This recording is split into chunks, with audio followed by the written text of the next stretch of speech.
ناظرین کی خدمت میں سلام و آداب. آپ دیکھ رہے ہیں وائس آف لداخ. آج جمعرات ہے نومبر کی 14 اور جمادی الاول کے 11 تاریخ. آج کی تازہ ترین خبروں کے ساتھ میں سعید ہاشم رضوی حاضر خدمت ہوں. ناظرین سے گزارش ہے کہ تازہ ترین خبروں اور حالات و واقعات سے باخبر رہنے کے لیے ہمارے چینل کو سبسکرائب کریں اور خبریں آخر تک ضرور دیکھیں. آپ دیکھ رہے ہیں آپ کا پسندیدہ news channel voice of Ladakh.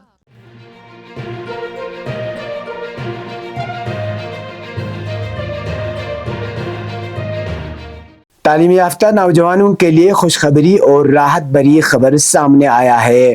دراصل یو ٹی انتظامیہ کی جانب سے سب انسپکٹر کے خالی اسامیوں کو پر کرنے کی خاطر جو نوٹیفیکیشن جاری کیا گیا تھا، اب اس میں یو ٹی انتظامیہ ہوم ڈپارٹمنٹ نے عمر کی حد کو 2 سال بڑھا دیا ہے. اس نوٹیفیکیشن کے مطابق عمر کی حد 18 سال سے 30 سال کے درمیان رکھا گیا ہے، جبکہ اس سے قبل عمر کی حد 18 سے 28 سال مقرر کی گئی تھی. عوامی حلقوں میں خاص کر بے روزگار تعلیم یافتہ نوجوانوں میں یو ٹی انتظامیہ کے اس اقدام کو سراہا جا رہا ہے. واضح رہے، کرگل ڈیموکریٹک الائنس اور ایپیکس باڈی لیہ نے لداخ میں پچھلے 5 سالوں سے باضابطہ طور پر ملازمت کی بھرتی نہ ہونے اور تعلیم یافتہ نوجوانوں کے عمر حد سے بڑھنے کو لے کر بھرتی عمل کے دوران ان کی عمر کی حد میں تخفیف کرنے کا مطالبہ کیا گیا تھا. متحری ایجوکیشنل سوسائٹی چوسنا ڈولینیت کھن رائکا ہاسٹل جمع جماعت ویکنا جماعت ریت سخت فرونلا داخلہ گزک سونسین دی ہاسٹل پہ فرونلا اوشن دکسنا لیخمو زچس سمارٹ کلاس روم اے سی ریڈنگ روم نا یمبو اخلاقی نا ایمانی تبیر خیسے سنگ قرآن پاکی تعلیم سبچین گاسوچی کس کھنتی فرونلا دی ہاسٹل پہ داخلہ لینکسمنا 203 MES کارگل امام خمینی ٹاورلا کھونی دفتری اوقاتیں تھکنا یا دی نمبرونی کا تھک بزاد نمبرون دی زغین 8082 661410 9484 117794.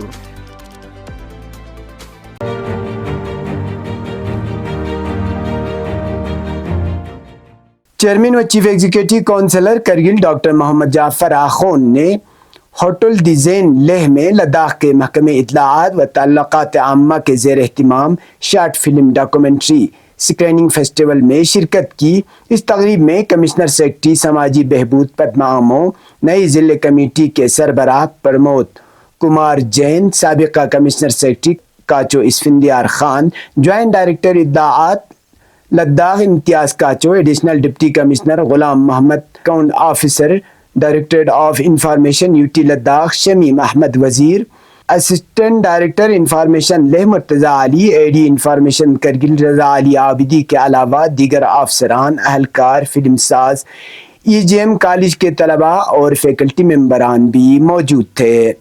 CEC کرگل نے اپنے خطاب میں DIPR لداخ کی جانب سے سینما سازوں کو اپنی صلاحیتوں کا مظاہرہ کرنے کے لیے ایک پلیٹ فارم فراہم کرنے پر سراہا. اپنے خطاب میں انہوں نے لداخ کے سرو وادی کی خوبصورتی کو بھی اجاگر کیا، جسے حال ہی میں نیشنل جیوگرافک نے دنیا کے 25 بہترین سیاحتی مقامات میں سے ایک قرار دیا تھا. CEC کرگل نے فلم سازوں کو ہل کونسل کرگل کی طرف سے ہر ممکن تعاون کا یقین دلایا.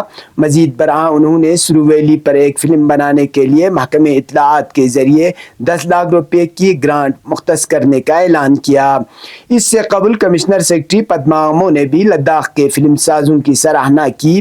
یاد رہے، محکمہ اطلاعات اور تعلقات عامہ یو ٹی لداخ نے film and television federation of Ladakh کے تعاون سے لیہ میں ایک روزہ مختصر فلم اسکریننگ فیسٹیول کا انعقاد کیا گیا تھا.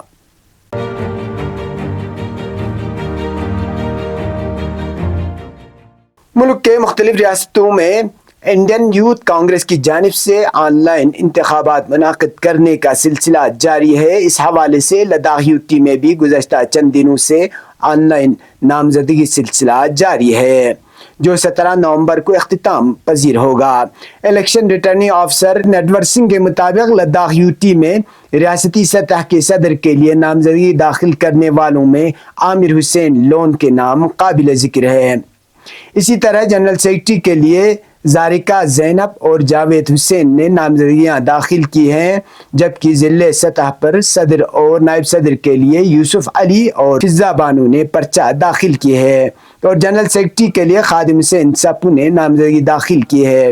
اس کے علاوہ زونل پریزیڈنٹ اور بلاک پریزیڈنٹ کے لیے بھی کاغذات نامزدگی داخل کرنے کا سلسلہ جاری ہے۔ واضح رہے کہ انڈین یوتھ کانگریس کے الیکشن اتھارٹی کی طرف سے نٹور سنگھ کو بطور الیکشن ریٹرننگ آفیسر کرگل تعینات کیا گیا ہے۔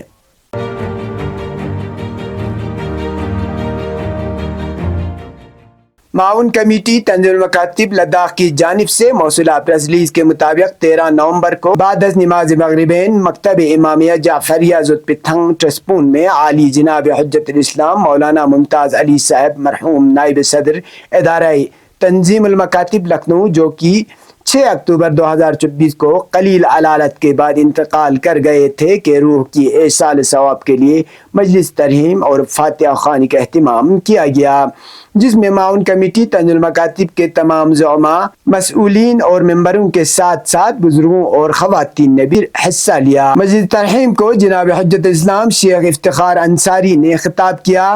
اپنے خطاب میں انہوں نے حجت الاسلام مولانا ممتاز علی کی شخصیت پر روشنی ڈالی اور زبردست خراج عقیدت ادا کیا۔ انہوں نے جوانوں کو علماء سے جڑے رہنے کی اپیل کی تاکہ دین و دنیا دونوں میں شریعت کے دائرے میں رہ کر گزار سکے۔ آخر میں معاون کمیٹی نگراں سیکرٹری سعید ہادی شاہ آغا نے مولانا ممتاز علی مرحوم کے خدمات پر روشنی ڈالی اور تمام شرکاء اور بستی والوں کا تعاون کے لیے شکریہ ادا کیا۔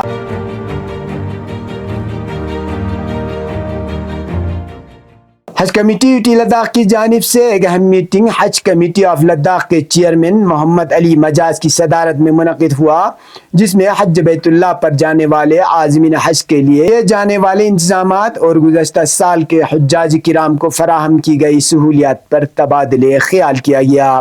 میٹنگ میں حج کمیٹی کے اراکین کے علاوہ گزشتہ سال حج پر گئے حجاج کرام نے بھی شرکت کی۔ اس دوران حج کمیٹی کے چیئرمین محمد علی مجاز نے کہا کہ اس میٹنگ کا مقصد رواں سال میں لداخ سے حج بیت اللہ پر گئے عازمین حج کے لیے کیے گئے انتظامات سے متعلق ان کا رد عمل جاننا تھا، تاکہ دوران حج بیت اللہ انہیں کسی قسم کے مسائل و مشکلات رہے ہوں تو انہیں بروقت ازالہ کرنے کی کوشش کرنا ہے، تاکہ آنے والے سال 2025 کے حجاج کرام کے لیے یہ مشکلات کا سامنا کرنا نہ پڑے۔ میٹنگ کے دوران بتایا گیا کہ رواں سال اگلے سال 2025 کے دوران حج بیت اللہ پر جانے کے لیے کل 251 درخواستیں جمع ہوئی ہیں۔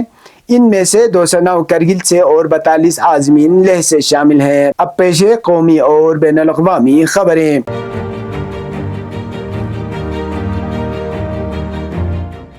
مرکزی صارف تحفظ اتھارٹی نے کوچنگ سینٹرز کی جانب سے جاری کیے جانے والے گمراہ کن اور دھوکہ دینے والے اشتہارات پر قابو پانے کے لیے نئی گائیڈ لائنز جاری کیے ہیں۔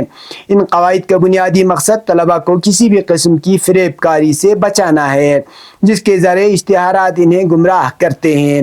ان قواعد کی تیاری کے لیے ایک کمیٹی تشکیل دی گئی تھی، جس میں مرکزی صارف تحفظ اتھارٹی، محکمہ برائے پرسنل اینڈ ٹریننگ، وزارت تعلیم، Lal Bahadur Shastri national administration academy, national law university Delhi اور مختلف صنعتوں کے نمائندے شامل تھے۔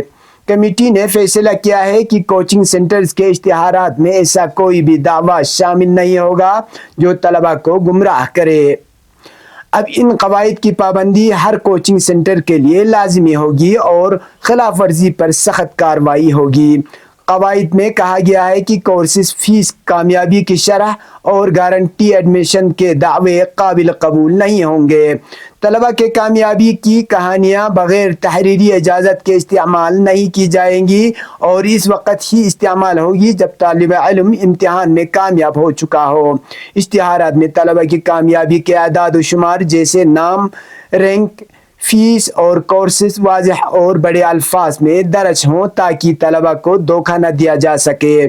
اشتہارات میں سیٹوں کی کمی یا وقت کم جیسے الفاظ سے طلباء پر جلدی میں داخلہ لینے کا دباؤ نہیں ڈالا جا سکتا۔